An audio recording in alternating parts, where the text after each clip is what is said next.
Hi guys, my name is Charlie. I work for Olathe Kia, and today I want to show you how to utilize Android Auto and Apple CarPlay. I'm actually going to do Apple CarPlay today for you guys. However, Android Auto works very similarly. It's going to follow the same exact steps I am.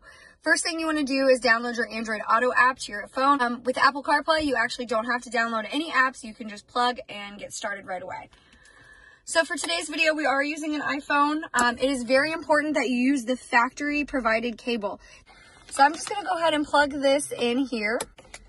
Plug the other end into my iPhone device. As soon as you plug in your mobile device, the first thing it's going to do is ask you to unlock your iPhone to use CarPlay. So I'm going to go ahead and unlock.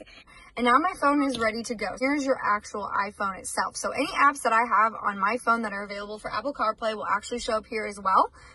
For example, I have the Kia Yuvo app saved on here. Navigation apps, any kind of music apps, streaming apps will also pop up here. I can make calls through here, and I can play my music directly.